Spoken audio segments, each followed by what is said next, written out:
او جی سیاح جی زیادہ سر پر نہیں چڑھو، اوکے مانا کہ تمہارے گھر پر ہوں لیکن بھولو مت یہ گھر جتنا تمہارا ہے اسے کئی زیادہ میرا سمجھے کہ نہیں، پھاڑ کھانے والے لہجے میں کہتی ہوں، اس کے کہکے کا سبب بنی، پاگل واگل ہو کیا جو پاگلوں کی طرح ہنستے جا رہے ہو؟ میر کو ہنستے دیکھ کر وہ اس کو گھورتے ہوئے پوچھنے لگی تو وہ سنجیدہ ہوا، تم اداس تھی تو سوچا ذرا اپنی شیرنی کو جگا دوں، تم پریشان نہیں ہو، 2-3 دن میں چاہے اپنے گھر واپس چلی جانا، تم تو شادی ہم دھوم دھام سے ہی کریں گے ورنہ میں تو اپنے بچوں کو منہ دکھانے کے قابل ہی نہیں رہوں گا۔ میر نے کہا تو علینا نے شرم سے سرخ چہرہ پڑتے چہرے کو جھکایا، لو ابھی سے کیوں شرما رہی ہو؟ یہ کام نہ ہو، میں نے سنا ہے لڑکیاں جو شادی سے پہلے کرتی ہیں وہ بعد میں نہیں کرتی، تو تم شادی کے بعد شرما لینا، اگر ابھی سے شرمائی تو شادی کے بعد میں ہی نہ شرماتا پھروں۔ میرے شارت سے گویا ہوا، علینا جو پلکوں کو جھکائے شرما رہی تھی، اس کی بات سن کر آپے سے باہر ہوتی اس کے بال کھینچنے لگی، ظالم عورت چھوڑو میرے بال کو، شرم کر لو، 2 دن کے شوہر کے ساتھ کوئی اس طرح پیش آتا ہے بھلا؟ تم نے ہی کہا ہے نا کہ شادی کے بعد شرم کرنے کو، تو تمہارے ہی کہے پہ عمل کر رہی ہوں۔ علینا نے اس کی چیخ و پکار کو نظر انداز کرتے اور زور سے اس کے بال کو کھینچنے لگی، سوری علینا یار، میرے باپ دادا کی توبہ جو تم لڑکیوں سے بحث کریں۔ میں نے دہائی دیتے ہوئے کہا تو علینا کو کچھ رحم آیا، مجھ سے پنگا مت لیا کرو، جب پتہ ہے تم نے ہار جانا ہے، آئے بڑے چائے بنا دو۔ علینا نے اس کے بال چھوڑ کر اس کی نقل اتاری تھی، یار میں نے ایسے تو نہیں کہا تھا، کوئی کام تو ڈھنگ سے کر لیا کرو، تم ابھی سے یہ حال ہے، بعد میں تو تم نے مجھے چائے میں نمک اور سالن میں چینی ڈال کے کھلانی ہے۔ اس نے بیڈ پر لیٹ کے اسے اپنے پہلو میں گراتے ہوئے کہا، کچھ شرم کر کو ہاتھ مار لو، نکاح ہوا ہے رخصتی نہیں۔ علینا نے اس کو اپنے قریب دے کر سٹپٹاتے ہوئے کہا، اوہ نکاح ہی سب کچھ ہوتا ہے، یہ رسمیں تو دنیا وہی ہے۔ میر نے اس کے شرم سے سرخ ہوتے ناک کو کھینچ کر کہا، بس ایک بات ہے جو ہم میں سب سے الگ ہے۔ میر نے سنجیدگی سے کہا لیکن آنکھوں میں واضح شاعت ناچ رہی تھی۔ وہ کیا؟ علینا نے اپنے ہاتھوں کو دیکھتے ہوئے پوچھا۔ دوسرے شوہر جب اپنی وائف کے پاس جاتے ہیں تو وہ سر سے لے کر پاؤں تک سرخ ہو جاتی ہیں، اور یہاں میری بیوی ہے جو پہلے تو شرماتی نہیں لیکن جب شرماتی ہے تو اس کا صرف ناک ہی سرخ ہوتا ہے۔ میر نے ہونٹوں کو دباتے مسکراہٹ کو چھپا کر کہا، علینا جو سوچ رہی تھی کوئی پیار محبت والی بات ہوگی، اس کی اتنی عجیب و غریب بات سن کر الجھی، جب بات سمجھ آئی تو تکیہ اٹھا کر اسے دے مارو، پیلو فائٹ کرنی ہے تو آ جاؤ، بس پھر کیا ہو گئے شروع ٹام اینڈ جیری۔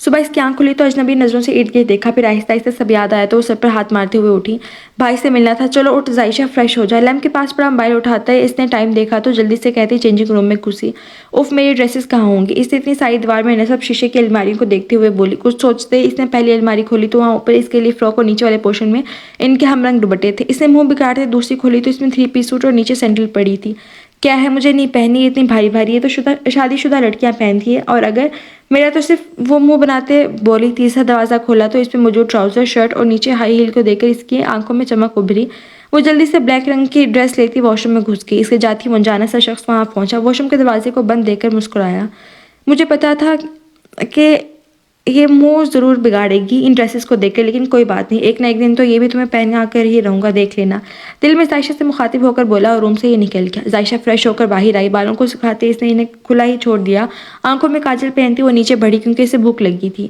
سیڑھیاں اترتی اس نے ریلنگ پر جھک کر ڈائننگ ہال میں دیکھا تو سربراہی کرسی پر کوئی بیٹھا نظر آیا، وہ ولید کا تصور کرتی جلدی سے سیڑھیاں اتری اور ڈائننگ ہال میں پہنچتی وہاں بیٹھے شخص کی آنکھوں پر ہاتھ رکھا، چونکہ اس آدمی کی پیٹھ اس کی جانب تھی وہ دیکھ نہ پائی کہ وہ ولید ہے بھی یا نہیں، جو پہلے ہی اس کی خوشبو سے اس کی موجودگی کے بارے میں جان چکا تھا۔ اپنی آنکھوں پر اس کے نرم و نازک ہاتھوں کا لمس محسوس کرتے دلکشی سے مسکرا دیا، بتائیں میں کون ہوں؟ عائشہ نے سرگوشی نما آواز میں پوچھا تو اس شخص نے اس کے ہاتھ کو پکڑ کے گھماتے ہوئے اپنی تھائی پر اس طرح بٹھایا کہ اس کے پیٹ اس کے سینے سے لگی، وہ اسے کان کے پاس جھکا، میری لائف، میری زندگی، میری سانسیں، میری جان اور میری جینے کی وجہ، وہ دلکشی سے سرگوشی کرتے اس کے نم بالوں میں چہرہ چھپا گیا۔ عائشہ کو جھٹکا لگا، جس شخص کو وہ اپنا بھائی سمجھ رہی تھی وہ کوئی اور تھا، وہ تیش میں آتی مگر اس کی سرگوشی سن کر تھمی تھی، دل کو جیسے سالوں بعد قرار نصیب ہوا تھا، وہ ظالم جس کو وہ پاگلوں کی طرح چاہتی تھی، جو اس کو چھوڑے نہ جانے کہاں گم ہو گیا تھا، آج اس طرح اس کا ملنا، اسے لگا وہ کوئی خواب دیکھ رہی ہے، وہ جانتا تھا اس کی حالت، اس کا چہرہ اپنی جانب کرتا وہ اس کے اشک بہاتی آنکھوں پر جھکا، اس کے چہرے کو اپنے لبوں سے چھوتے ہوئے اسے اپنے ہونے کا یقین دلانے لگا، اس کے دل پر ہاتھ رکھتے اسے پیچھے کرنا چاہا مگر اب جدائی سے کہاں برداشت تھی، وہ پیچھے ہوتے اسے خود میں بھیج گیا۔ عائشہ اسی گردن میں منہ چھپاتے پھر سے رونے لگی، جیسے سارے دکھ سارے درد جو اس کے بنا سہے تھے اس نے اپنے آنسوؤں کے ذریعے اسے بتانے تھے، تو تمہیں پتہ ہے میں نے تمہیں کتنا مس کیا ہے، وہ آنسو اس کے کالر سے صاف کرتے ہوئے بولی، اس نے صرف ہم کہنے پر ہی اکتفا کیا، جیسے اسے بولنے کا موقع دے رہا ہو کہ آج تم بولو میں سنتا ہوں، اب وہ اسی گلے سے لگی ایک ایک کر کے اسے سب بتاتی چلے گی، کبھی شکوہ کرتی تو کبھی رونے لگتی، جیسے وہ اس کی کمر سہلاتے ہوئے سن رہا تھا، وہ جانتا تھا وہ بہت کچھ بھول چکی ہے اسی لیے الجھی ہوئی ہے، وہ درد میں تھی تو وہ کون سا خوش تھا، وہ اس کے ہر درد میں برابر کا شریک تھا۔ ایک ہی شخص میری دعاؤں کا محور ٹھہرا، وہ میری صبح، میری شام، میری کائنات ٹھہرا۔ دل دھڑکتا ہے تو دھڑکن میں وہی شامل ہے، وہ میری روح میں شامل میری زندگی ٹھہرا۔ صبح سویرے اٹھتے ہی وہ ملتان کے لیے نکلے تھے۔ او جناب، آپ انسان ہو یا نہیں یہ تو نہیں پتا مجھے، مگر دیکھو تمہارے ساتھ بیٹھی یہ بندی ایک نازک سی انسان ہے۔ سید نے اس کو دیکھ کر معصومیت سے کہا تو ولید نے آئی برو جھکا کر اسے دیکھا۔ کب اس بات کا مطلب؟ مجھے بھوک لگی ہے، کچھ کھانے کو ملے گا یا بھوک ہڑتال کروانی ہے؟ سید نے پیٹ پکڑ کر کہا بس پہنچ گئے ہم، وہاں کھانا ریڈی ہے، جو دل کرے کھا لینا، اوکے؟ ولید نے سنجیدگی سے کہا تو سید نے سر ہلا دیا۔ ولی اب کیا سوچا، کیا کریں گے؟ کیا مطلب سحر کیا کریں گے؟ میں بزنس کروں گا جو کرتا ہوں، اور تم وہ جو کرنا چاہتی ہو۔ ولید نے اس کو دیکھتے ہوئے کہا نہیں، میرا مطلب ہے کہ اب ہم واپس کب؟ ہم تب تک واپس نہیں آئیں گے جب تک ہم کچھ بن نہیں جاتے، اور اس ٹاپک پر اب کوئی بات نہ سنوں، اوکے؟ ولید نے سرد لہجے میں کہا تو وہ سمجھتے گاڑی سے باہر دیکھنے لگی۔ کچھ ہی دیر میں وہ ایک عالیشان بنگلے کے پوش میں ان کی گاڑی کی کار سے باہر نکلتے سحر ارد گرد سر گھما کر دیکھا، مگر ایک جگہ اس کی نظریں گڑ سی گئیں جہاں عائشہ کا نام لکھا تھا اور ارد گرد ہر رنگ کے پھول لگے تھے۔ عائشہ کے نام کے اوپر فوارے کی طرح پانی بہہ رہا تھا جو اس کے نام سے ہو کر پھولوں کے جوڑوں میں جا رہا تھا۔ اس نے قریب جا کر دیکھنا چاہا۔ پہلا کھانا کھا لو، ولید کے کہنے پر وہ اپنی جگہ اس خوبصورت سی جگہ کو دیکھنے کا سوچتی اندر چلے گئیں۔ اداس تھے وہ پرندے بھی جو کل شام کو لوٹے تیرے شہر سے، شاید ان کو بھی منزل نہ ملی ہم بد نصیبوں کی طرح۔ زین کو جیسے ہی پتہ چلا کہ عائشہ اب اس دنیا میں نہیں رہی، اس عجیب سے احساس نے گھیر لیا تھا۔ میں تو اس کو مارنا نہیں چاہتا تھا، پھر مجھے کیوں ایسا محسوس ہو رہا ہے؟ میں نے اس کے ساتھ غلط کیا ہے، زین نے جھنجھلاتے ہوئے سوچا۔ زین شاہ کچھ غلط نہیں کر سکتا، اس نے مجھے مجبور کیا تھا، ورنہ مجھے تو وہ اچھی لگی تھی، میں اسے درد تو نہیں دینا چاہتا تھا، پھر کیسے مجھ سے یہ سب ہو گیا؟ میں نے اسے اپنی محبت، وہ ٹھٹکا اپنے لفظ پر محبت، کیا اس نے محبت تھی عائشہ سے؟ اگر تھی تو اس نے کیوں اسے درد دیا؟ اس کے ماں باپ اسے چھین کر اسے سب سے بڑا درد دے دیا، لیکن میں نے نہیں کیا یہ اس نے کہا تھا۔ اس نے میرے غصے کا فائدہ اٹھایا، اس کو میں چھوڑوں گا نہیں۔ اس کو وہ لمحہ یاد آیا جب وہ غصے سے کالج سے باہر نکلا تھا، پیچھے کوئی بھی تھا جو اس کو بھڑکانے آیا تھا۔ کنٹرول زین، وہ نہیں جانتی تجھے، بس اس نے غلطی سے مار دیا۔ کنٹرول، وہ خود کو باور کروانے لگا، کیا تمہیں اپنی عزت کی پرواہ نہیں ہے؟ اس نے تمہیں سب کے سامنے تھپڑ جڑ دیا اور تم بغیرتوں کی طرح منہ چھپا کر یہاں آ گئے، کیسے مرد ہو تم؟ ہاں، پوری یونیورسٹی تم پر ہنس رہی ہے کہ ایک لڑکی نے تمہیں زین شاہ کو تھپڑ مار دیا اور تم کہہ رہی ہو کہ وہ نہیں ہے۔ وہ شخص اس کے غصے کو بڑھاوا دیتے بولا تو زین نے غصے سے مڑ کر اس کو دیکھا تو حیران رہ گیا۔ تم؟ ہاں میں۔ تم اپنی بے عزتی کا بدلہ لو، اپنے ماں باپ سے بہت محبت کرتی ہے اور آگے تم سمجھدار ہو، آئلہ خان نے زہر خند لہجے میں کہا اور وہاں سے چل دی۔ زین نے تو جذبات میں آ کر اس کے ماں باپ کو مروایا تھا، مگر ماسٹر مائنڈ تو آئلہ خان تھی۔ اس نے زین کو ایک مہرے کی طرح استعمال کیا تھا۔ وہ طیش میں شاہ حویلی سے نکلا۔ مجھے ڈر لگتا ہے لوگوں سے، ان کے قریب آنے سے، اچانک چھوڑ جانے سے، بہت سخت لہجوں سے اور نرم مزاجوں سے، جان بن جانے سے، انجان ہو جانے سے، بہت خاص ہونے سے، بے حد عام ہو جانے سے، احسان رکھنے سے، احسان جتانے سے، پہلے ہنسانے سے، پھر خود ہی رلانے سے، ایک دن چھوڑ جانے سے، کبھی نہ لوٹ آنے سے۔ مجھے ڈر لگتا ہے اب لوگوں سے۔ علیان مرزا صاحب کے بھائی کا بیٹا تھا جسے پڑھائی کے لیے وہ امریکہ بھیج چکے تھے، مگر عائشہ کے پیدا ہونے کے بعد وہ آیا تھا۔ وہ اس چھوٹی سی گڑیا کا اتنا عادی ہو گیا تھا کہ اس کے واپس جانے کا دل ہی نہیں کرتا تھا، مگر مرزا صاحب نے زبردستی اس کو واپس بھیجا۔ مرزا صاحب نے علی کے پاکستان آنے پر پابندی لگا دی تھی تاکہ اس کا فیوچر متاثر نہ ہو۔ 5 سال پہلے وہ آیا تو وہ کسی ارجنٹ کام کے لیے مال گیا، جب اس کی عائشہ سے ملاقات ہوئی۔ کچھ مہینوں بعد جب عائشہ کا رشتہ آیا تو علی پاگل سانڈ کی طرح ادھر ادھر پھر رہا تھا کہ سامنے وہ لڑکا ہے اور علی اس کی جان نکالتی، جبکہ عائشہ اس کی حالت سے مزے لوٹ رہی تھی۔ اس کی حالت کو مد نظر رکھتے مسز مرزا کی منت ترلے کرنے کے بعد مرزا صاحب نے ان کا نکاح کروایا تھا۔ پھر علی بزنس سے کچھ مسائل حل کرنے کے لیے امریکہ گیا تھا تو عائشہ نے رو رو کر اپنی حالت بھوتنی جیسی بنا لی تھی۔ 1 سال بعد جب اس کی واپسی ہوئی تو نہ جانے ایسا کیا ہوا کہ مرزا صاحب نے اسے سب سے دور ہو جانے کا بولا تھا، نہ جانے وقت کیسا کھیل کھیلنے والا تھا۔ علی کہیں گھومنے چلتے ہیں نا؟ وہ ناشتے کے بعد لان میں پرانی یادیں تازہ کر رہے تھے، تبھی عائشہ نے پیچھے سے اسے گلے لگتے ہوئے کہا۔ علی نے اس کے ہاتھ اپنے سینے پہ محسوس کرتے ٹھنڈی سانس خارج کی اور اس کے ہاتھ پکڑتے اس کے اپنے پاس کیا۔ شونا، میرا ضبط نہیں آزمایا کرو ورنہ تمہارے لیے مشکل ہو جائے گا نا۔ علی کا اشارہ اس کے گلے لگنے کی طرف تھا۔ عائشہ نے ناسمجھی سے اسے دیکھا۔ کچھ نہیں، اسے گرد حصار باندھتے وہ مسکرا کر بولا تو عائشہ نے اس کی آنکھوں کو چھوا۔ تمہیں پتہ ہے مجھے تمہاری آنکھیں بہت پسند ہیں۔ جانتا ہوں، وہ اس کو دیکھتے ہوئے بولا۔ کیسے؟ میں نے تو کبھی نہیں بتایا۔ پھر اس نے سوالی نظروں سے اسے دیکھا۔ کیونکہ آنکھیں دل کا منظر پیش کرتی ہیں اور تم میرے دل کی ملکہ ہو، کہتے وہ جھکا اور اچانک ہی اس کے لبوں پر جسارت کرتے وہ پیچھے ہوا۔ چند سیکنڈ کا کھیل تھا۔ عائشہ نے حیرانگی سے اسے آنکھیں وا کیے دیکھا اور شرم سے سرخ ہوتی اس کے پاؤں پر پاؤں رکھتی اس کی گردن میں منہ چھپا گئی۔ علی نے کہکا لگایا تو عائشہ نے اسے بازو پر مکہ مارا جبکہ ہونٹوں پر شرمیلی سی مسکراہٹ تھی۔ علی، ایک بات بتاؤ، تم جب گئے تو ایک بار بھی تمہیں میری یاد نہ آئی؟ ویسے تو بڑے دھڑلے سے کہا تھا عائشہ میری ہے، کسی کی نہیں ہو سکتی۔ ہاں، وہ بھاری آواز کرتی بولی اور اس سے دور ہٹی۔ وہ پاس لگے جھولے پہ بیٹھی۔ علی نے سرد نظروں سے اس کا دور ہونا دیکھا۔ اس کو کمر سے پکڑ کر اپنے ساتھ لگاتے وہ اندر کی طرف بڑھا۔ مجھے جھولے لینے ہیں، چھوڑو، عائشہ نے اسے گرفت میں مچلتے ہوئے کہا۔ زیش میری جان مجھ سے دور ہو کر تم کیوں خود کو اذیت میں دھکیلنا چاہتی ہو؟ ہاں، وہ گرفت مضبوط کرتے بولا تو عائشہ بالکل اس کے ساتھ آ لگی۔ مجھے دور ہو جائے گا علی، چھوڑو، مجھے درد ہو جائے گا علی، چھوڑو۔ عائشہ نے اس کے ہاتھ ہٹانے چاہا مگر اب کہاں ممکن تھا، چھوڑنے کا سوال ہی پیدا نہیں ہوتا۔ 2 سال، پورے 2 سال تم سے دور رہ کر جو اذیت میں نے سہی ہے وہ میں اور میرا رب جانتے ہیں۔ اب تمہیں کوئی بھی مجھ سے دور نہیں کر سکتا۔ اگر کسی نے کوشش بھی کی تو اپنی موت کو ترسے گا وہ شخص۔ لہجے میں آگ سے تپش لی، وہ عجیب سی جنونیت میں بولا تھا۔ اس سے سخت ترین ہوتی گرفت اور اس کی جنونی سرگوشیوں کو سنتے وہ ڈر سے کانپنے لگی تھی۔ آئی ایم سوری زیش، ٹھیک ہو نا تم؟ سوری شونا، عائشہ کا کامتا محسوس کرتے ہوئے علی نے اس کو اپنے مضبوط بازو میں اٹھایا اور اندر کی طرف بڑھا۔ اس نے خود کو ڈپٹا، کیا ضرورت تھی اس طرح بولنے کی؟ مگر اس اختیار میں ہی کہاں تھا، وہ اس کے معاملے میں شروع دن سے تو جنونی تھا۔ شاہ حویلی میں سب اپنے کاموں میں مصروف تھے۔ مہناز بیگم اور گڑیا شاہ کچن میں تھی۔ شاہین بیگم علینا کے بارے میں سوچ کر ہلکان ہو رہی تھی اور ساتھ زین کی فکر بھی لاحق تھی۔ اس کی اور میر کی لڑائی کے بعد وہ کہیں غائب سا ہو گیا تھا۔ شاہ بی بی کا غرور جو اب انہیں اپنے پوتے پر تھا ملیا میٹ ہوا تھا، وہ اپنے کمرے کی ہو کر رہ گئی تھی۔ اگر زین کسی کو برباد کیا تو اس کا خاندان بھی اسی غلطی کے زد میں آیا تھا۔ جہاں کہکے ہوتے تھے وہاں اب سکوت چھایا تھا، جیسے یہاں کوئی آبادی ہی نہ ہو۔ تیری قربت حلال ہے مجھ پر، تو میری عشقیہ نکاح میں ہے۔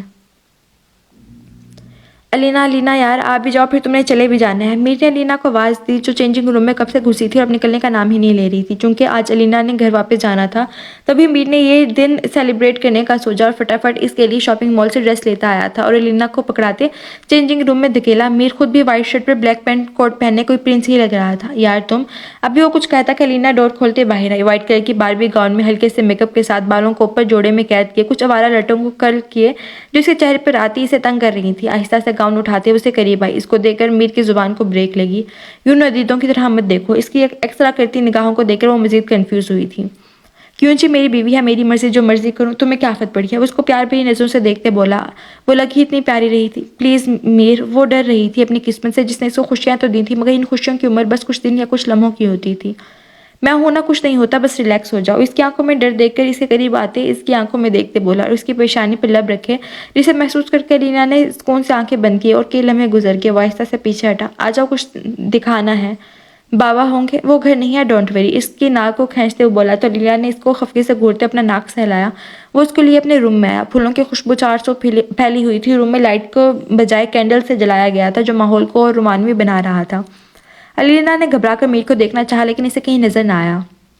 میر کہاں ہیں آپ؟ وہ ارد گرد دیکھتے بولی۔ پسینے سے اس کی ہتھیلیاں نم ہو رہی تھیں۔ میر نے اس کے پیچھے آتے اس کے بالوں سے کلپ نکالا ہی تک اس کے سلکی براؤن بال لہرائے ہوئے نیچے آئے۔ علینا نے میر کو دیکھا جو آنکھوں میں محبت کا جہاں بسائے کھڑا تھا۔ اس نے شرم سے بھاری ہوتی پلکیں جھکائیں تو میر کے دل پہ بجلیاں سے گری۔ وہ ہاتھوں میں گلاب لیے اس کے سامنے گھٹنوں کے بل بیٹھا اور اس کے عشقانہ نظروں سے دیکھا۔ علینا نے ہلکی سی مسکراہٹ سے پھول لیے، حالانکہ یہاں رہنا اس کے لیے مشکل ہوتا جا رہا تھا۔ پتہ نہیں، اسے بہت شرم آ رہی تھی۔ تھینکس، وہ اس کی آنکھوں میں دیکھتے بولی اور ایک ہاتھ اس کی جانب بڑھایا تاکہ وہ اٹھ سکے۔ میر نے اس کا وہی ہاتھ پکڑتے اپنے واپس کھینچا اور اسی طرح بیٹھے اپنے گھٹنے پر بٹھا دیا۔ آئی لو یو، لہجے میں جذبات کی آنچ لیے اس نے بھاری سرگوشی کی تو علینا کی رہی سے ہی ہمت بھی ختم ہوئی۔ کچھ اس خوابناک سے ماحول اور اپنے عشق کی اپنے پاس موجودگی سے مدہوش کر رہی تھی۔ اسی گردن پر جھکا علینا کی جان لبوں پر آئی تھی۔ اس کی شدت پر وہ مچلی تھی۔ امیر نے سر اٹھا کر اسے دیکھا تھا۔ اوہ، تو یہاں یہ بےہودہ حرکتیں ہو رہی ہیں۔ اچانک ہی دروازہ کھلا اور کوئی لڑکی اندر داخل ہوئی اور علینا کو حقارت بھری نظروں سے گھورتے ہوئے بولی۔ میر اور علینا نے اس اچانک آنے والی مصیبت پر سنبھلے بھی نہ تھے۔ جب اس لڑکی کو دیکھتے علینا کو اپنی قسمت پر ایک بار پھر رونا آیا تھا۔ تم؟ میر نے خونخوار نظروں سے اسے دیکھا۔ مر چکا ہے دل مگر زندہ ہوں میں، زہر جیسی کچھ دوائیں چاہیے۔ پوچھتی ہیں آپ اچھے تو ہیں؟ جی میں اچھا ہوں، دعائیں چاہیے۔ زین گھر سے سیدھا آئلہ خان کے پاس آیا جو اپنے ناخنوں پر نیل پینٹ لگا رہی تھی۔ اسے دیکھ کر مسکرائی۔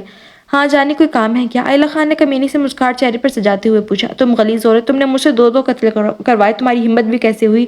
ہاں، کیسے سب جانتے تھے مجھے وہ لڑکی پسند آئی تھی، پھر بھی تم اپنے گھٹیا چال چلی؟ ہاں، زین اس سے گلے کو دباتے تیش کے عالم میں بولا تو آئلہ خان دم گھٹنے پر اسے ہاتھوں پر ناخن چبھوئے۔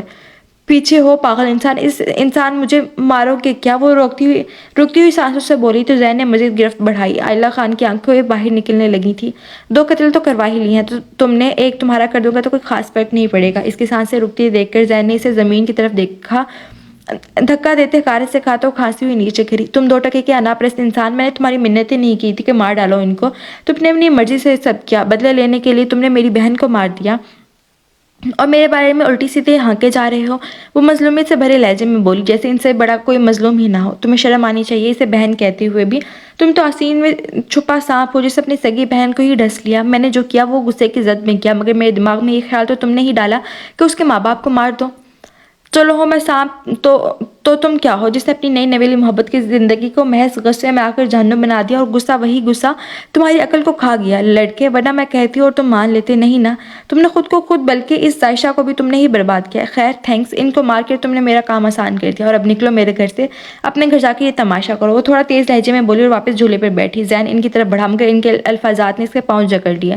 اب اپنی عائشہ کو تو مار ہی چکے ہو، ارے تمہیں تو شرم سے ڈوب مرنا چاہیے۔ جس سے محبت کی بات کرتے تھے اسے خاندان کو تباہ و برباد کرنے والے بھی تم ہو۔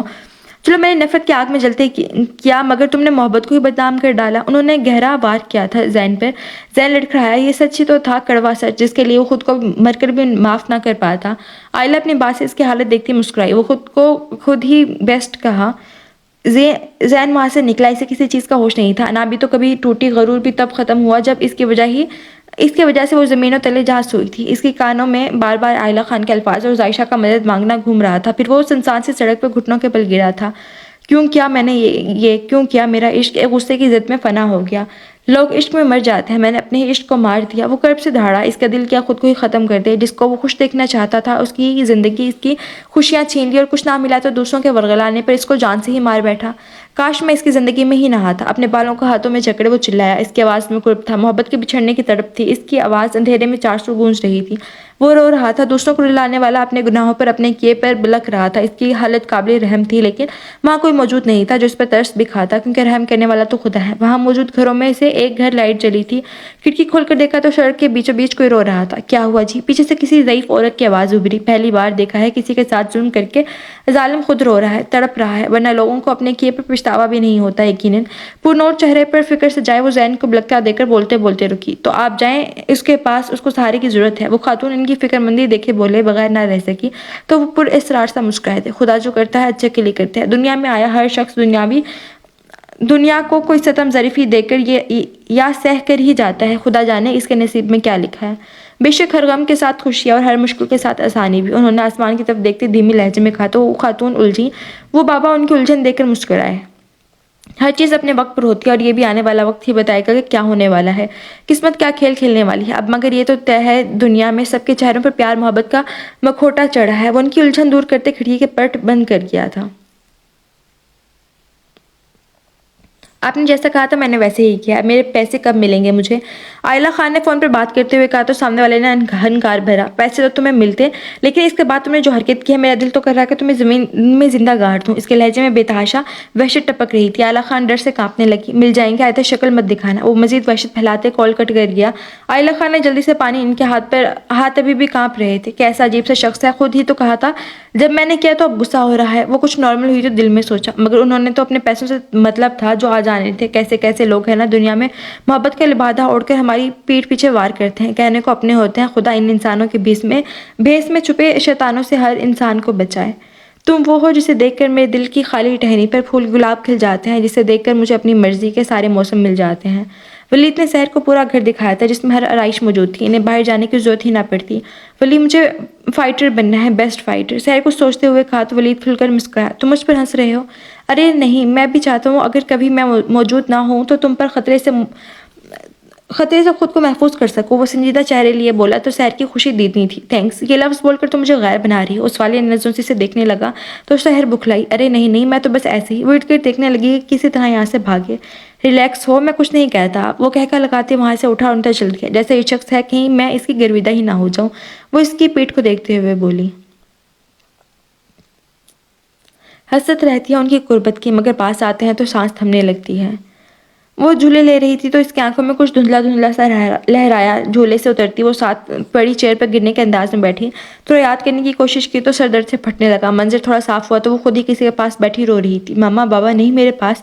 ایک کے بعد ایک یاد اسے ذہن میں آتی گئی، جیسے وہ لمحے یاد آ رہے تھے ویسے ہی اس کا سر درد سے بڑھتا جا رہا تھا۔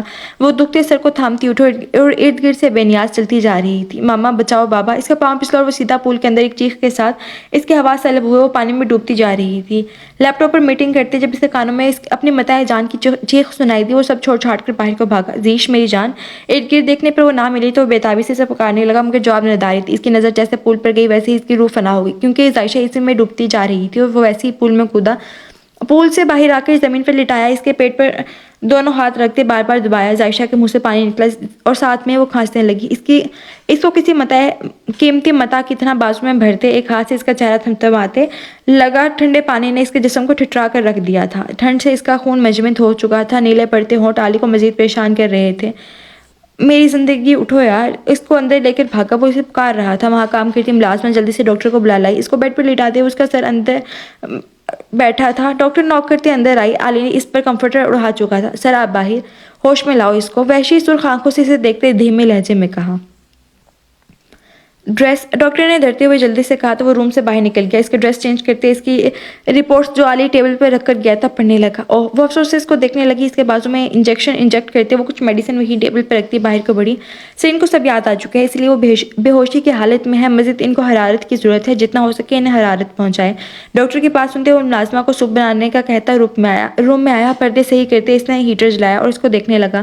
اگر مجھے تمہیں حاصل نہ کرنا ہوتا تو میں یہ سب نہ کرتا، تم میری سانسوں کی ضرورت ہو جو ہر حال میں مجھے چاہیے۔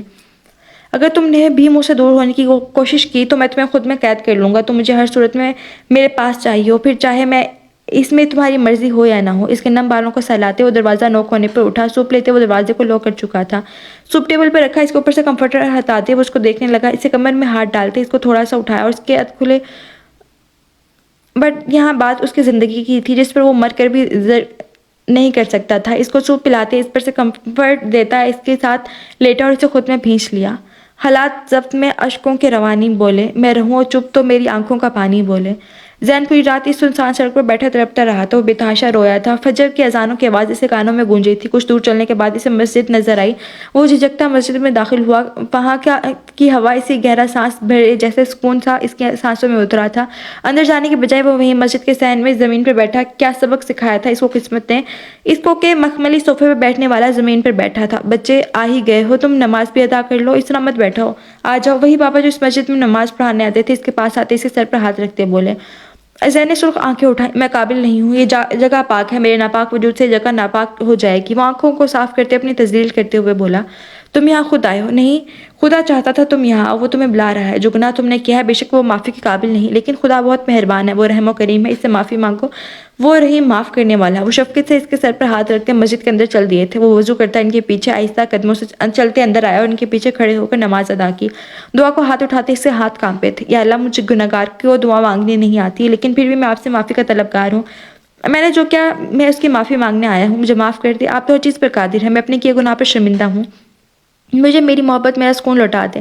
بے ساختہ ہی وہ روتے ہوئے عائشہ کو مانگ رہا تھا۔ وہ روتے روتے وہیں سجدے میں گرا، خود کو ہلکا محسوس کرتے وہ اٹھ بیٹھا، دیکھا تو وہی بابا اس کے پاس بیٹھے مسکراتے ہوئے اسے دیکھ رہے تھے۔ جس کی چاہ تم کر بیٹھے ہو شاید وہ تمہیں حاصل نہ ہو، لیکن کبھی ہمت مت ہارنا، کیا پتہ جو تمہاری چاہ ہو تمہیں حاصل ہو جائے۔ میں کچھ سمجھا نہیں بابا، عشق کے راستے مشکل ہوا ضرور کرتے ہیں، لیکن منزل بہت پرسکون ہوتی ہے، جان کی بازی لگانی پڑ جاتی ہے۔ تمہاری آنکھوں سے لگتا ہے تمہیں عشق ہوگا، وہ صرف عشق ہی رہے گا یا تمہارا عشق کامل ہوگا یہ تو ہمارا رب جانتا ہے، پر تمہیں ہمت سے کام لینا ہوگا، کچھ پانے کے لیے کچھ کھونا بھی پڑتا ہے۔ نماز پڑھا کرو، دلی سکون حاصل ہوگا۔ اس کو ہدایت کرتے وہ اٹھ گئے تھے۔ وہ انہیں روکنا چاہتا تھا، پوچھنا چاہتا تھا کہ کس سے ہوگا اسے عشق، اور اگر وہ مکمل نہ ہوا تو کیا وہ مر جائے گا؟ کیا ہونا تھا، کیا ہونے والا تھا، یہ تو آگے پتہ چلنا تھا۔ اے عشق، میں حیران ہوں تیری اس کہانی پر، تجھے ذرا بھی ترس نہ آیا میری معصوم جوانی پر؟ تمہاری ہمت بھی کیسے ہوئی میرے گھر میں قدم رکھنے کی؟ میری آنکھوں میں تیش لیے بولا علینا سہم کے ساتھ اس کے ساتھ لگی۔ ہمت تو بہت ہے میری جان، میں کچھ منتھ کے لیے تم سے دور کیا ہوئی، تم نے اس گوار کے ساتھ شادی کر لی، جبکہ میں نے تمہیں کہا بھی تھا کہ تم میرے ہو، اور جو میری چیزوں پر نظر رکھتے ہیں میں اسے دیکھنے کے قابل ہی نہیں چھوڑتی۔ ریڈ شرٹ اور بلیک پینٹ کوٹ کے ساتھ بالوں کو کرل کر کے آگے ڈالے وہ سخت آنکھوں میں نفرت لیے علینا کو دیکھتی بولی، جو بالکل میر کے ساتھ چپکی کھڑی تھی۔ جو گزر گیا وہ ماضی تھا، اور علینا میرا آج اور کل ہے، مجھے اس سے محبت ہے اور تم دفع ہو جاؤ یہاں سے۔ میر غصے سے بولا تو علینا کی گرفت اس کے بازو پر ڈھیلی پڑی، وہ بے یقینی سے اس کو دیکھنے لگی، کیا اس کی زندگی میں مجھ سے پہلے بھی کوئی تھا؟ میر نے اس سے نظریں چرائی۔ ماہین جو اس کی کالج کی گرل فرینڈ تھی، یونی تک وہ ساتھ ہی تھی۔ ماہین کو کچھ مہینوں کے لیے اس کے ماما نے اپنے پاس بلایا تو ماہین نے میر سے بہت کہا کہ میرے ساتھ چلو، لیکن میر نہ مانا، آخر تھک ہار کر وہ اکیلی ہی چلے گئی۔ اس کے بعد یونیورسٹی میں میر نے علینا کو دیکھا، اسے علینا میں کشش سی محسوس ہوتی تھی، وہ دن رات اس کو سوچتا رہتا۔ ایک دن اس نے علینا کو نکاح کے لیے پرپوز کر ہی دیا اور کچھ ہی دنوں میں ان کا نکاح بھی ہو گیا۔ مہامین واپس آئی تو جیسے ہی اس کے دوستوں نے طنز کیے تو وہ غصے سے دندناتے میر کے گھر پہنچی اور آگے ان کو ایک دوسرے کے باہوں میں دیکھ کے وہ غصے سے پاگل ہو گئی. جس شخص کی سو کالڈ بیوی ہونا تم وہ میرا ہے سمجھی, اور تم نے مجھ سے میرے عشق کو چھینا چاہا, تمہیں تم زندہ نہیں چھوڑوں گی. وہ پینٹ میں اوٹ سے گن نکالتے الینا پر تان کی. گن دے کر الینا نے آنکھیں بند کر کے میر کی سانسیں تھمی تھی. وہ جانتا تھا اس کے پاگل بند کو. مینو ایسے نہیں کرتی, غلط بات ہے. میر نے پیار سے بولتی سی جانب قدم بڑھائے تو وہ پیچھے ہٹی. جو تم نے کیا وہ صحیح نہیں نا, تو تم سے تو میں بعد میں نپٹوں گی, پہلے تمہارے عشق کو دیکھ لوں. وہ اسی کے لہجے میں بولتی گن لوڈ کر چکی تھی. الینا تو ساکت کھڑی تھی اور کچھ سن ہی نہیں رہی تھی. وہ ایسے کھڑی تھی جیسے کسی نے اس کی سننے سمجھنے کی صلاحیت چھین لی ہو. وہ بولنا وہ خود نہیں چاہتی تھی. ماہی نے فائر کیا, بلٹ گن سے نکلی. الینا کے جسم میں پیوست ہوئی. میر جو اس کے قریب ہی کھڑا تھا, اس کے ہاتھ سے گن چھپکی مگر گولی تو اپنا کام کر چکی تھی. الینا کو لگا جیسے کسی نے اس کے دل میں راڈ گھسا دیا ہو. بھل بھل کر نکلتا خون اس کا سفید پریوں جیسے گاؤن جس کو دیکھتے اس نے خواب سجانے شروع کیے تھے. اسے خوابوں کی طرح لہو سے رنگتا چلا گیا تھا. اس کے منہ سے سسکاری سے نکلی.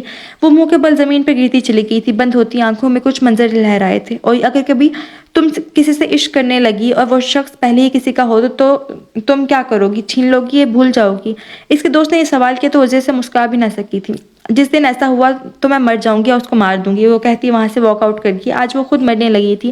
ایک آنسو اپنی ناقدری پر بہہ نکلا. اس کا یقین ٹوٹا, وہ خود ہی ٹوٹ گئی تھی. اپنے عشق کو کسی اور کے ساتھ تصور کر کے اس کا دل دھڑکنا چھوڑ چکا تھا. آنکھوں کی پتیاں ساکت ہوئی تھیں. میر بدحواس ہوتا گن پھینکتی اس کی جانب بھاگا. میر کو اسی طرف اتنی تڑپ لیے جاتا دیکھ کر وہ واپس سے باہر ہوئے گن اٹھائی. اس پر ایک فائر کرتی. میر کے منہ خون فوارے کی طرح نکلا. وہ وہیں الینا کے قریب ڈھیر سا گیا تھا. خون ان کے چاروں طرف پھیل چکا تھا. پھولوں کے ساتھ خون کی بدبو اور رومانوی ماحول میں ان کا یوں سفید فرش پر جہاں ہر جگہ پھول تھے وہیں اب پھول اور خون سے وہ دونوں لت پت پڑے تھے. عجیب سی وحشت طاری ہو رہی تھی ماحول میں. ایک کے ارمانوں کا قتل ہوا تھا تو دوسرا اپنے عشق کی ایسی حالت پر تڑپنے لگا تھا. میر, میں نے کہا تھا نا تم میرے ہو اور کسی کے لیے نہیں. تم نے مجھے سیریس ہی نہیں لیا, اب تم صرف میرے ہوگے. وہ کہہ کر لگاتی باہر نکل گئی. یا خدا, میرے عشق, میرے محبوب, میری سانسوں کی وجہ کو زندگی دینا پلیز. بدلے میں میری سانسیں لے لینا, اس میں زندہ رہوں گا. بامشکل کہا مگر اس کی بند سانسوں کو محسوس کر کے تڑپ تڑپ کر رونے لگا. ایک ایسا امتحان لیا تھا زندگی نے ان کا کہ امتحانوں نے ان کی زندگی ہی چھین لی تھی. اس عشق میں مر جاواں. وہ اس کے ہاتھوں کو چھوتا بولا اور اس کا حرکت کرتا ہاتھ ساکن ہوا تھا. شاید ان کا ساتھ اتنے تک تھا. وہ محبت کی پنچھی دنیا میں نہ سی آخرت میں ساتھ ہوں گے. عشق قابلہ ہے جو انسان کو نگل جاتا ہے. جو عشق کرتے ہیں ان کا انجام عشق یہی ہوتا ہے. محبت مل جاتی ہے لیکن عشق ہمیشہ ادھورا رہتا ہے. کوئی عشق کے لیے مرتا ہے, کوئی عشق میں مرتا ہے. قسمت والوں کو عشق نصیب ہوتا ہے, ان کا عشق کامل کہلاتا ہے. سنا ہے زندگی امتحان لیتی ہے فراز, یہاں امتحانوں نے زندگی لی ہے. ہرانا دل کو میرے پاس مر مر کے جی رہا ہوں. میری سن لے صدا, محسوس کر تو بھی مجھ کو ذرا, ہونا نہ مجھ سے جدا. اس عشق میں مر جاواں, کچھ بھی قسم سے کر جاواں. محبت کا ارادہ نہیں ہے لیکن وہ اسے خلوص سے ملتا رہا تمہیں دیکھ کر. سانس نہ آنے پر وہ جھٹ سے آنکھیں کھل گئی. کچھ دیر تو غائب دماغی سے علی کے گلے میں اپنی نام کی چین کو تکنے لگی. ہوش میں آتی اس کی حیرت سے کھلی کی کھلی رہ گئی. اس کو اپنے قریب دیکھ کر وہ غصے سے سرخ ہوتی, آنکھوں میں اشک لیا. وہ اس کو خود سے دور کرنے لگی جو اسے مزید خود میں بھینچنے کی کوشش کر رہا تھا. ہٹو موٹے سانڈ نما انسان, پیچھے ہو. وہ جھنجھلاتے ہوئے بولی تو علی نے آنکھیں کھول کے نرمی سے اسے گانوں کو چھوا. ہاتھ مت لگاؤ. اس کا ہاتھ جھٹکتے شدید غصے میں لگ رہی تھی. علی نے غصے سے اسے اپنے اوپر کھینچا. کیا مسئلہ ہے, کیوں اس طرح بہیو کر رہی ہو؟ وہ نرمی سے اسے گال سہلاتے بولا لیکن آنکھوں میں صاف وارننگ تھی. اگر دوبارہ ایسا کیا تو مجھ سے برا کوئی نہیں ہوگا. اتنے سال غائب رہے اور اب تمہیں یاد آیا کہ تمہاری کوئی منقوہ بھی ہے اس دنیا میں. اس کی وارننگ کو ہوا میں اڑاتے ہوئے بولی. شاید وہ جانتی تھی کہ مرتا مر جائے گا, اسے کچھ نہیں کہے گا, لیکن اسے کیا پتا وہ پہلے والا علی تو نہیں رہا تھا. مجبوری تھی یار, ورنہ ایسا کبھی ہوا ہے کہ تمہیں کچھ نہ بتایا ہو؟ جھوٹ کا سہارا لیتے اسے قریب آیا. عائشہ نے اس کے سینے پر ہاتھ رکھتے پیچھے دھکیلا. میں کہاں ہوں اور بھائی کدھر ہے؟ یہ گھر کس کا ہے؟ بھائی کو بلاؤ, مجھے ملنا ہے ان سے. وہ بیڈ سے کھڑے ہوتی بولی. اس کو علی کا اس طرح اپنے قریب آنا ناگوار گزرا جبکہ دونوں میں پاک رشتہ تھا. علی کو تیش تو بہت آیا مگر کنٹرول کر گیا. وہ اس کی بات نظر انداز کرتے واش روم میں گھس گیا. تم سے کچھ پوچھا ہے میں نے؟ وہ باہر آیا تو عائشہ نے کہا. علی نے کندھے اچکائے. تم نے میری بات سنی جو میں سنوں؟ تمہاری کون سی بات؟ عائشہ نے اس کو دیکھا. I want to kiss you. وہ اس کے قریب آتے سرگوش نے شی نما آواز میں بولا تو عائشہ نے دور ہوتے فاصلے پر جا کھڑی ہوئی.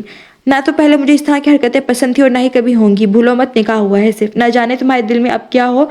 جب تک میں اپنے بھائی کے پاس نہ چلی جاؤں یہ فاصلہ برقرار رکھنا, ورنہ تم مجھے جانتے ہو. وہ سنجیدہ تاثرات سے بولی. اسے ماں باپ کی یاد شدت سے ستا رہی تھی. اور اوپر سے علی کے بیہودہ حرکتیں اس کا دماغ گھما چکی تھی۔ دھمکی دے رہی ہو؟ میں آؤں گا قریب، کیا کر لو گی؟ ہاں، وہ اس کا ہاتھ موڑتے بولا، اسے گالوں پر ہلکی سی بائٹ کرتا بولا تو عائشہ نے درد سے ہونٹ پیچھے۔ عائشہ کو اندازہ ہو چکا تھا وہ بدتمیز ہونے کے ساتھ انا پرست بھی بن گیا ہے۔ دھمکی بزدل دیتے ہیں ڈیر، اور عائشہ کا شمار بہادر لوگوں میں ہوتا ہے۔ وہ جھٹکے سے ہاتھ چھڑاتی بھنکاری تو علی نے دلچسپی سے اس کا یہ روپ دیکھا تھا۔ اوہ میرا شونا بریو بھی ہے کیا؟ وہ اس کے کمر میں ہاتھ ڈالتا بولا، تمہیں پتہ ہے میں نے تمہارے لیے ایک پراٹھا بنانا سیکھا ہے، میں تمہیں بہت پسند ہے نا؟ وہ بات بدلتے نہ محسوس انداز میں اس کا ہاتھ کمر سے ہٹاتی وہ اس کی انگلیوں سے کھیلنے لگی۔ اسے گھر میں وہ اسے پنگا نہیں لے سکتی تھی، بے شک وہ کسی زمانے میں اس کی محبت تھا، مگر اس کی بے وفائی یاد کرتے وہ اسے دور ہونا چاہتی تھی۔ علی مسکراتے ہوئے اس کی باتیں سن رہا تھا۔ چلو پھر بناؤ، جا کر یہاں کیوں کھڑی ہو؟ وہ اسے گھورتے ہوئے بولا، جا رہی ہوں نا بنانے۔ وہ موقع غنیمت جانتی وہاں سے نکلی اور کچن میں گھسی، سامنے ملازمہ کھڑی تھی۔ آپ جائیں یہاں سے، میں بناؤں گی کھانا، عائشہ نے تحکم بھرے انداز میں کہا تو وہ یس میم کہتی باہر نکل گئی۔ اف زیش، کچھ کر، تجھے بھائی سے ملنا ہی ہوگا، یہ تو نہیں ملوائے گا، بھاگنا پڑے گا، لیکن یہاں تو کیمرے لگے ہیں۔ وہ پراٹھے کا سامان اکٹھا کرتے سوچنے لگی، علی اس وقت اسے ہی پیار بھری نظروں سے اپنے لیے ناشتہ بناتے دیکھ رہا تھا۔ بہت محنت کے بعد اس نے پراٹھے بنائے اور چائے کے لیے پانی چڑھایا۔ پراٹھے بناتے اس کا ہاتھ لگا اور گرم کھولتا ہوا پانی اس کے پاؤں جلا گیا۔ ایک دلخراش چیخ اس کے منہ سے برآمد ہوئی تھی۔ وہ جانتی تھی علی سے دیکھ رہا ہوگا، تبھی جانتے بوجھتے وہ پانی گرا چکی تھی۔ علی بھاگتا ہوا اس کے پاس آیا، اسے گود میں اٹھا اور جلدی سے روم میں انٹر ہوا۔ دور سے فرسٹ ایڈ باکس نکالتے اس کے ساتھ اس کو گھور بھی رہا تھا۔ علی نے ٹیوب لگانے کے لیے ہاتھ بڑھایا ہی تھا کہ وہ پہلے ہی سے کرنے لگی۔ غصے کے باوجود علی مسکرا پڑا اور آہستہ سے ٹیوب لگائی۔ عائشہ کی آنکھوں میں آنسو آئے جسے اس نے بمشکل بہنے سے روکا۔ یار آئندہ نہ جانا تم کچن میں میرا ہی نقصان کرائی ہو، وہ فکر مندی سے اس کے سرخ پاؤں کو دیکھتے ہوئے بولا۔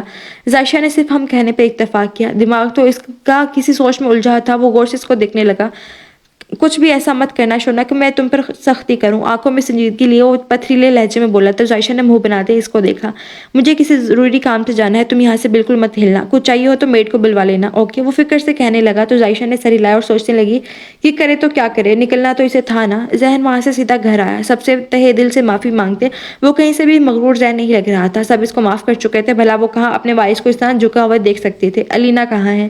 ذہن نے ارد گرد نظر گھماتے ہوئے کہا، وہ تو اس دن سے ہی میر کے گھر میں موبائل بھی نہیں اٹھا رہی، میرا دل گھبرا رہا ہے، کتنے دنوں سے نہیں دیکھا ان کو۔ شاہین شاہ جو پہلے ہی پریشان تھی اب رونے لگی تھی، ایک اکلوتی اولاد تھی ان کی، وہ بھی اتنے دنوں سے دور تھی۔ میں جاتا ہوں، اس کو سوری کر کے واپس لے آؤں گا، مجھے یقین ہے وہ بھی مجھے معاف کر دیں گے۔ وہ گاڑی کی چابی اٹھاتے بولا۔ شاہ بی بی نے شاہین شاہ کو گلے لگایا۔ صبر کر، وہ جا رہا ہے نا لینے۔ ماہین وہاں سے نکلتی ریسٹورنٹ میں پہنچی۔ گڈ، مجھے یہی امید تھی تم سے، وہ اس کو پیسے تھماتے بولا تو ماہی نے ایک ادا سے بال جھٹکے۔ اس بیچارے کو لگا ماہی اس سے 2 ٹکے کی انسان سے محبت کرتی ہے، لیکن باس آپ نے اسے مروایا کیوں؟ وہ لجتے ہوئے پوچھنے لگی، چونکہ وہ اپنے باس کی فیورٹ تھی تبھی بے جھجک کچھ بھی پوچھ لیتی تھی۔ کوئی ذاتی دشمنی نہیں تھی میری اس سے، لیکن اس نے جو میری چیز سے رشتہ جوڑا بس یہی اس کے لیے خطرہ ثابت ہوا۔ علی نے ہنستے ہوئے کہا تو ماہی بھی کہکا لگا اٹھا۔ ہاں، یہ معصوم لوگ بڑا مزہ آتا ہے ان کو توڑنے میں، اور ایک خوشخبری ہے، ہماری سب سے بڑی ڈیل فائنل ہو چکی ہے، بس ایک اور لڑکی چاہیے۔ اس کو یاد آیا تو وہ سر پر کیپ صحیح کرتے بولی۔ علی کے چہرے پر کمینگی سے مسکراہٹ نمودار ہوئی۔ کوئی بھی اٹھا لو جو خوبصورت ہونے ساتھ سنگل بھی ہو، وہ غلاظت بھرے لہجے میں بولا تو ماہی پھر سے ہنسنے لگی۔ سر ایک بات بولوں؟ علی نے سر ہلا کر اجازت دی۔ بیوی تو آپ کی بھی بہت خوبصورت ہے، کیوں نہ ہم اس کو… وہ ابھی کچھ اور کہتی سے پہلے علی کے گن سے نکلی گولی اس کو بولتی بند کروا گئی تھی، اور اس چیخ کے ساتھ وہ بے جان ہوتی گری تھی۔ اسمگلنگ اپنی جگہ، میری شونا کا نام بھی لیا تو جان سے مار ڈالوں گا۔ تمہاری جیسے غلیظ نہیں ہے، وہ معصوم ہے، پاک، اور سب سے زیادہ ضروری بات وہ میرے جینے کی وجہ ہے۔ اس کے بے جان وجود کو ٹھوکر لگاتا وہ غصے سے دھاڑا اور ایک اور گولی سے مارتا وہاں سے نکلا۔ ٹھکانے لگا اسے۔ جاتے ساتھ گارڈ کو کہنا نہ بھولا تھا تو گارڈ نے جلدی سے گاڑی کا دروازہ اس کے لیے کھولا۔ اس کے بیٹھتی گاڑی سڑک پر بھاگنے لگی۔ اس کے پیچھے موجود گاڑیاں جن میں اس کی حفاظت کے لیے گارڈ تعینات تھے اس کی گاڑی کے ارد گرد پھیلنے لگے۔ عشق کے بعد ملتا ہے بس ایک بار سکون، جب لوگ کہتے ہیں انا للہ و انا الیہ راجعون۔ رضا صاحب نے گھر میں قدم رکھا، پیچھے سے زین بھی پہنچا تھا۔ السلام علیکم، کیسے ہیں انکل؟ زین ان سے بغل گیر ہوتے ہوئے بولا۔ وعلیکم السلام، ٹھیک بچے، تم کیسے ہو؟ وہ مسکرا کر بولے۔ انہیں زین کے بارے میں میر نے کچھ نہیں بتایا تھا۔ وہ نہیں چاہتا تھا کہ اس کے دوست کی عزت کسی کے سامنے کم ہو۔ وہ دونوں باتیں کرتے اندر کی طرف بڑھے۔ زین نے علینا کو لے جانے کے لیے کہا۔ میر بچے، وہ ان کی پکارنے لگا، مگر کوئی جواب نہ پا کر وہ تشویش سے اٹھے اور گھر میں دیکھنے لگے۔ زین بھی ان کے پیچھے ہو لیا۔ شاید سو رہا ہے، وہ میر کے کمرے میں داخل ہوتے زین سے بولے، لیکن سامنے کا منظر دیکھ کر ان کے سارے اوسان خطا ہو گئے۔ زین کمرے کے ڈیکوریشن دیکھ رہا تھا۔ جب نظر زمین پہ پڑی تو علینا کے ساتھ میر کو خون میں لت پت پڑے ہوئے دیکھا تو وہ ساکت ہوا۔